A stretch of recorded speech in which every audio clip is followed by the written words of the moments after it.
प्रधानमंत्री जी को तो अधिकार है, इसमें क्या कौन सी कोई नई बात तो है नहीं। माननीय मुख्यमंत्री जी को, देश के प्रधानमंत्री जी को अपने मंत्रियों को बुला करके विचार विमर्श करना, ये तो उनका अधिकार क्षेत्र है ना।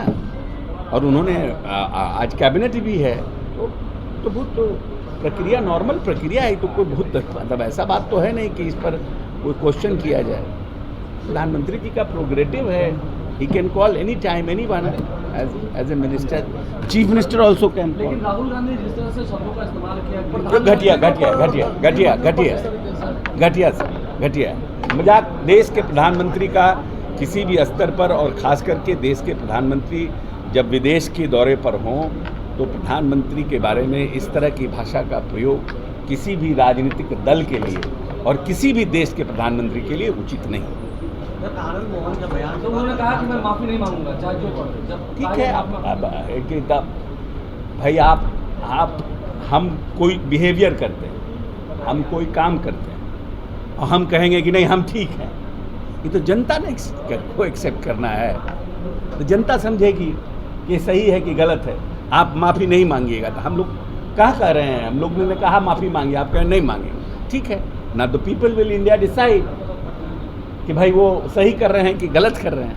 उन्होंने ये भी कहा कि नेतृत्व नहीं करे, नौटंकी है, नौटंकी। भाषा ठीक नहीं है। हम राजनीतिक दल देखिए, हिंदी के शब्दकोश में मैं बार बार कहता हूँ, इतनी शब्दावली है जिसमें अपने घोर से घोर विरोधी के लिए कड़े से कड़े शब्दों का आप प्रयोग कर सकते हैं, लेकिन जिस भाषा का प्रयोग आपके खुद के लिए अच्छा नहीं है, दूसरों के लिए उपयोग नहीं करना चाहिए, खास करके राजनीतिक और सार्वजनिक जीवन। लेकिन सर ये कहा जा रहा है कि देश पर एक बड़ा संकट आ रहा है, लोग आर्थिक संकट आएगा देश पर। राहुल गांधी कह रहे थे अभी लोग रोएंगे।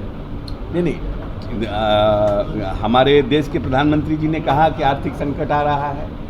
हमारे देश के वित्त मंत्री ने कहा आर्थिक संकट आ रहा है। हमारे आरबीआई के गवर्नर ने कहा कि आर्थिक संकट आ रहा है। हमारे भारत के किसी आर्थिक जो जानकार हैं, उन्होंने ऐसा कहा कि आर्थिक संकट आने वाला है। परिस्थितियां बदली हैं, क्योंकि ये सब लोग जानते हैं कि जब से हमारा ये वॉर शुरू हुआ है, मिडिल ईस्ट वॉर में, हमें कच्चे तेल की जो सप्लाई है उसमें हमें परेशानी हो रही है। इट इज़ नॉट कि हमारा सिर्फ हिंदुस्तान को परेशानी हो रही है, वर्ल्ड वाइड ये परेशानी है। हॉर्मेज को जिस तरह से एक तरफ अमेरिका और एक तरफ ईरान ने घेर के रखा हुआ है, सप्लाई चेन जो है वो डिमांड और सप्लाई का फ़र्क है, तो निश्चित रूप से हमें महंगा तेल मिल रहा है। तो जो हमारा फॉरेन कैपेसिटी है, जो फॉरेन हमारा उसको बोलते हैं रिज़र्व है, वो रिज़र्व हमारा घट रहा है। तो उसके लिए प्रधानमंत्री जी ने कहा है कि डीजल पेट्रोल पर कम खर्च हो, जनता से अपील की। यही तो बहुत अच्छी बात है कि उन्होंने अवेयर किया, सेंसिटाइज किया। उन्होंने कहा फॉरेन ट्रिप कम करिए, जिससे कि हमारा फॉरेन करेंसी जो है कम खर्च हो। अब इसको आप आर्थिक संकट से देख के जोड़ रहे हैं और आप बोल रहे हैं कि देश में आप देश की जनता को डराना चाह रहे हैं। आपने कहा कि गोल्ड कम खरीदिए, इसलिए कि जब आप गोल्ड खरीदते हैं तो हमारा फॉरेन करेंसी जाता है। तो सिंपल